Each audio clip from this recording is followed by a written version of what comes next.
नमस्कार, स्वागत है अपना बिहार में। मैं हूं आपके साथ हर्षदा। जिले में स्वास्थ्य विभाग में बड़ी चूक का खुलासा हुआ है, जहां 20 फर्जी जीएनएम को नौकरी दी गई थी। इन फर्जी कर्मचारियों के खिलाफ प्राथमिकी दर्ज करने के बाद अब विभाग ने उनकी नियुक्ति के दौरान लिए गए वेतन की राशि को रिकवर करने की योजना बनाई। Civil surgeon doctor Vinod Kumar Sinha ने सभी संबंधित प्रभारी चिकित्सा पदाधिकारियों को निर्देश दिया कि वे इन फर्जी जीएनएम के द्वारा लिए गए वेतन की गणना करें और नोटिस भेजें। नोटिस के बाद इन फर्जी कर्मचारियों को 10 दिन का समय दिया जाएगा ताकि वे संबंधित राशि जमा कर सकें। यदि निर्धारित समय में राशि जमा नहीं की जाती तो उनके खिलाफ सर्टिफिकेट केस दर्ज किया जाएगा। इस मामले में अब तक 3 सदस्यीय कमेटी का गठन किया जा चुका है, जो ये जांचेगी कि इन फर्जी जीएनएम की नियुक्ति में किन अधिकारियों और कर्मचारियों की संलिप्तता थी। कमेटी द्वारा की गई जांच रिपोर्ट विभाग को भेजी जाएगी, जिसके बाद विभाग आवश्यक कार्रवाई करेगा। मुंगेर से आलोक वर्मा की रिपोर्ट। सब पर एफआईआर सारे हमारे प्रभारी चिकित्सा पदाधिकारी द्वारा एफआईआर लॉन्च कर दिया गया है और हम लोग को निर्देश मिला है कि उन लोग को जितने भी फर्जी जीएनएम है उस पर सर्टिफिकेट केस किया जाए। तो सर्टिफिकेट केस करने के पहले उस सबका लीगल नोटिस जा रहा है अभी कैलकुलेशन करके कि कौन कितना अमाउंट लिया है, और उस कैलकुलेशन के बाद हम लोग पहले लीगल नोटिस देंगे। लीगल नोटिस में 10 दिन का टाइम दिया जाएगा। अगर वो नहीं देने में है सक्षम तब उस पर सर्टिफिकेट केस किया जा रहा है। यही कार्रवाई चल रही है अभी। जी सर जी। हमारे मुंगेर जिला में वैसे चिन्हित हुई है 20 जीएनएम जो अलग अलग ब्लॉक में पदस्थापित। तारापुर में है, खड़गपुर में है, और आपके संग्रामपुर और धरारा में। यहाँ से सबका संपुष्टि के लिए गया प्रभारी, हाँ, संग्रामपुर के प्रभारी चिकित्सा पदाधिकारी खुद पत्र लेके गए वहाँ अच्छी कराने के लिए। ये लेटर तो हमारे यहाँ से निकला ही नहीं है। जिले के मुरलीगंज पंचायत के वार्ड नंबर 14 में एक भीषण अग्निकांड ने इलाके में हड़कंप मचा दिया। घटना स्थानीय स्क्रब सप्लायर नवीन कुमार के गोदाम में घटी, जहां अचानक आग लग गई। आग की लपटें इतनी तेज थी कि गोदाम कुछ ही मिनटों में पूरी तरह से जलकर राख हो गया। आग लगने के बाद आसपास के इलाकों में अफरा तफरी मच गई। घटना की सूचना मिलते ही आसपास के कई प्रखंडों से दमकल कर्मी मौके पर पहुंचे और कड़ी मशक्कत के बाद आग पर काबू पाया। हालांकि आग की भयावहता को देखते हुए दमकलों को और भेजा गया ताकि स्थिति और अधिक बिगड़ने से रोकी जा सके। आग में कई बकरियों, 2 बाइक और कई कीमती सामानों का भारी नुकसान हुआ। स्थानीय प्रशासन और पुलिस टीम भी मौके पर मौजूद रही और आसपास के इलाके को खाली करवाया ताकि किसी तरह की अनहोनी से बचा जा सके। आग के कारणों का अभी तक पता नहीं चल पाया, लेकिन प्रशासन ने घटना की गंभीरता को देखते हुए जांच के आदेश दिए हैं। मधेपुरा से अमन आनंद की रिपोर्ट। भ्रष्टाचार, अवैधता, घूसखोरी और अधिकारियों की मनमानी के खिलाफ समाज सेवी त्रिभुवन कुमार ने सख्त कदम उठाया। कुमार ने मीडिया को जारी प्रेस रिलीज में बताया कि चिंगड़ी सिमराहा पंचायत के वार्ड नंबर 10 के अंतर्गत स्थित आंगनबाड़ी केंद्र नंबर 111 का भवन पिछले 11 वर्षों से बना हुआ था, लेकिन सेविका उमा देवी अपनी निजी जगह पर इसे संचालित कर रही थी। वह सरकार से भाड़ा के रूप में अवैध वसूली कर रही थी। समाज सेवी त्रिभुवन कुमार ने सीडीपीओ से शिकायत की, जिसके बाद त्वरित कार्रवाई करते हुए सीडीपीओ ने पत्र जारी किया। हालांकि उमा देवी की मनमानी लगातार जारी रही। इसके बाद वरीय अधिकारियों के एक्शन मोड में आने के बाद त्रिभुवन कुमार और चिंगड़ी सिमराहा पंचायत की सुपरवाइजर रिंकू देवी की निगरानी में 11 साल बाद आंगनबाड़ी केंद्र नंबर 111 को सरकारी भवन में संचालित किया गया। सुपरवाइजर रिंकू देवी ने कहा कि समाजसेवी त्रिभुवन कुमार के अथक प्रयासों और सक्रियता की वजह से ये संभव हो पाया है। आरटीआई एक्टिविस्ट विनोद कुमार ने भी इस मुद्दे पर कहा कि आंगनबाड़ी केंद्रों में कई अनियमितताएं होती है और उन्होंने इस पर आरटीआई के माध्यम से कई शिकायतें दर्ज कराई। दरभंगा से राहुल चौधरी की रिपोर्ट। नमस्कार साथी, अभी हम वार्ड संख्या 10 में हैं और चिंगड़ी सिमराहा पंचायत अंतर्गत वार्ड संख्या 10 आंगनबाड़ी केंद्र, जो यह केंद्र विगत 11 साल से बना हुआ भवन था, लेकिन जो भी कारण रहा हो आंगनबाड़ी सेविका इस केंद्र पर नहीं चलाती थी।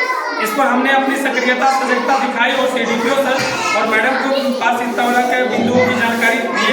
कुछ आलोक में आज मैडम खुद आकर के आंगनबाड़ी केंद्र का जो मूल सेंटर है 10 का, वहां पर आंगनबाड़ी सेविका को इस केंद्र का चाबी ताला सौंप रही है और यहाँ पर आज के बाद से अनवरत 10 साल यहाँ पे आंगनबाड़ी केंद्र चलेगा और यहाँ पर सेविका को आंगनबाड़ी का जो संचालित का जो रूम का चाबी है, गेट का चाबी है, संपूर्ण चाबी मैडम सौंप रही है। पुलिस के ऑपरेशन मुस्कान के तहत पुलिस अधीक्षक डॉक्टर इनामुल हक मैंगुन द्वारा खोए हुए 42 मोबाइल फोन्स आम लोगों को पुलिस कार्यालय में वापस किए गए। एसपी ने बताया कि इन मोबाइल फोन को विभिन्न कारणों से खो दिया गया था, जिन्हें पुलिस ने बरामद कर लिया और संबंधित मोबाइल धारकों को वापस कर दिया। इस अवसर पर सभी मोबाइल धारक पुलिस की इस कार्रवाई से खुश नजर आए और उन्होंने पुलिस के प्रयासों की सराहना करते हुए उन्हें धन्यवाद ज्ञापित किया। एसपी ने बताया कि ऑपरेशन मुस्कान के तहत पुलिस लगातार खोए हुए सामान को वापस दिलाने की कोशिश कर रही है, जिससे लोगों के बीच पुलिस की सकारात्मक छवि बन सके। अरवल से रंजन कुमार की रिपोर्ट। जिले के नगर थाना क्षेत्र स्थित बालूगुदर गांव में NH 80 पर दो बाइक की आमने सामने की भिड़ंत में एक युवक की मौत हो गई, जबकि दो लोग गंभीर रूप से घायल हुए। घटना की सूचना मिलने पर नगर थाना पुलिस मौके पर पहुंची और शव को कब्जे में लेकर पोस्टमार्टम के लिए सदर अस्पताल भेज दिया। मृतक की पहचान सोनू कुमार के रूप में की गई और वहीं घायल व्यक्तियों में रोहित कुमार शामिल है, जिन्हें निजी क्लिनिक में इलाज के लिए भर्ती कराया गया। इस घटना के बारे में SI त्रिभुवन कुमार ठाकुर ने बताया कि बड़ैया से ये लोग बाइक पर सवार होकर लखीसराय के बालगुदर गांव में एक परीक्षार्थी को लेने आ रहे थे, तभी ये दर्दनाक हादसा हुआ। टक्कर के बाद एक बाइक सवार फरार हो गया। पुलिस ने मामले की जांच शुरू कर दी और फरार आरोपी की तलाश जारी है। लखीसराय से संतोष कुमार गुप्ता की रिपोर्ट। गश्ती के दौरान सूचना प्राप्त हुई कि बालगुदर पेट्रोल पंप के पास दो बाइक वाला का एक्सीडेंट हो गया है। भिड़ंत हो गया। दोनों बाइक संभवतः एग्जाम देने के लिए लाया होगा या ले जा रहा होगा। ऐसी सूचना पर हम लोग सत्यापन के लिए वहाँ पहुँचे तो देखे कि बीच रोड पर एक डेड बॉडी पड़ा हुआ है। पता करने पर उसका नाम पता और सोनू कुमार पिता संजय दास साकिन बढ़ैया बाईपास बताया गया, जिसे अविलंब उसको टेम्पो में लाद करके यहाँ लाया गया है सदर अस्पताल में और अग्रिम कार्रवाई की जा रही है, पोस्टमार्टम कार्रवाई की जा रही है। एक बाइक वाला जो वहाँ का स्थानीय लोग बता रहे हैं घायल था, दो आदमी, पता नहीं कहीं इलाज करा रहा हो, लेकिन वो पहले ही हम लोग पुलिस के जाने के पहले ही वो लोग चले गए थे। दोनों आदमी मोटरसाइकिल से ही थे। जिले के बाईपास थाना क्षेत्र में खीरी बांध के समीप सड़क हादसे में एक शिक्षक की मौत हो गई। हादसा तब हुआ जब नवगछिया के रंगरा गांव में रहने वाले शिक्षक उदय कुमार बाइक से सवार होकर परीक्षा ड्यूटी पर जा रहे थे। इसी दौरान अज्ञात वाहन ने उन्हें रौंद दिया और वाहन चालक मौके से फरार हो गया। हादसा इतना भयावह था कि शिक्षक का सिर पूरी तरह से चूर हो गया। घटना की जानकारी मिलते ही पुलिस मौके पर पहुंची और शव को अपने कब्जे में लेकर जांच शुरू कर दी। पुलिस ने आधार कार्ड के माध्यम से मृतक की पहचान की और परिजनों को घटना की सूचना दी। थानेदार प्रभात कुमार ने बताया कि शिक्षक की पहचान हो चुकी है और पुलिस ने बाइक को जब्त कर लिया है। अज्ञात वाहन की पहचान के लिए जांच जारी है।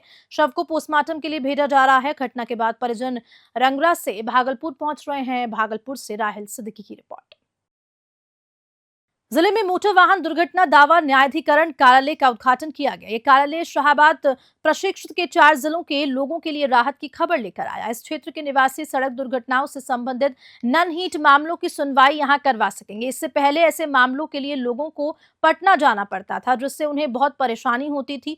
उद्घाटन के मौके पर न्यायाधीश अशोक कुमार सिंह, DM उदिता सिंह, SP रोशन कुमार और DTO रामबाबू ने संयुक्त रूप से फीता काटकर इस कार्यालय की शुरुआत की। न्यायाधीश अशोक कुमार सिंह ने बताया कि इस कार्यालय के उद्घाटन से लोगों को अपने मामलों की सुनवाई के लिए लंबी दूरी तय करने की आवश्यकता नहीं होगी। DTO रामबाबू ने जानकारी दी कि अब से अप्रैल 2019 से दर्ज ननहीट मामले यहां पर सुने जाएंगे। ये फैसला शाहाबाद प्रशिक्षित के लोगों के लिए राहतकारी साबित होगा, क्योंकि सड़क दुर्घटनाओं में वाहन की पहचान और जब्ती से संबंधित मामलों की सुनवाई अब यहां होगी। रोहतास से रमन किशोर चौबे की रिपोर्ट। आज इस ट्रिब्यूनल का यहाँ उद्घाटन किया गया है। इससे जिला वासियों को बहुत ही लाभ मिलेगा। अभी तक non hit and run cases में दावा के लिए ट्रिब्यूनल पटना में था, अब डालमिया नगर में स्टार्ट हो गया है। तो हमारे जिले वासियों के लिए सारे non hit and run cases के जो भी दावा आपत्ति रहेंगे उनका यहीं पे ससमय निपटारा हो पाएगा। और यहाँ पे 4 जिले जो शाहाबाद रेंज के हैं, बक्सर, भोजपुर, कैमूर और रोहतास, चारों जिले के सारे दावा आपत्ति का निराकरण यहीं पर होगा। तो जो पुराने मामले हैं मैम, उनको भी यहाँ पे सुनवाई होगी या फिर सिर्फ नए? जी, अप्रैल 2019 के बाद जो नियम बना है उसके बाद के सारे मामले का निपटारा यहीं होगा। जो भी केसेस पहले पटना में सुनवाई होता है वो सारे ट्रांसफर हो जाएंगे यहाँ पर। बिहार सरकार के मंत्री जयंत राज ने सासाराम स्थित बीजेपी कार्यालय में एक प्रेस वार्ता में केंद्रीय बजट में बिहार के लिए दी गई विशेष सहायता पर अपनी प्रतिक्रिया दी। मंत्री जयंत राज ने कहा कि केंद्र सरकार ने इस बार बिहार के लिए विशेष पैकेज दिया, जिसे अब जन जन तक पहुंचाना है। उन्होंने कहा कि अन्य राज्य केंद्र सरकार पर बिहार को विशेष सहायता देने का आरोप लगा रहे हैं, लेकिन बिहार में केंद्र सरकार के सहयोग से विकास की रफ्तार अब दोगुनी गति से चलेगी। इसी के लिए एनडीए सरकार का धन्यवाद दिया गया। विधानसभा चुनाव के बारे में मंत्री ने कहा कि चुनाव और बजट दोनों अपने समय पर होते हैं, इससे कोई रणनीति का सवाल नहीं है। उन्होंने विधानसभा चुनाव में 225 सीट जीतने का लक्ष्य रखा है, जिसे एनडीए हर हाल में पूरा भी करेगी। विपक्ष पर तंज कसते हुए मंत्री ने कहा कि विपक्ष को केवल बातें करने से मतलब है, उन्हें विकास से कोई फर्क नहीं पड़ता। उन्होंने ये भी कहा कि आगामी चुनावों में विपक्ष के जितने भी विधायक हैं वे अब जीत कर नहीं आने वाले। रोहतास से राहुल सिंह की रिपोर्ट। और इसी खबर के साथ अपना बिहार में इतना ही। नमस्कार।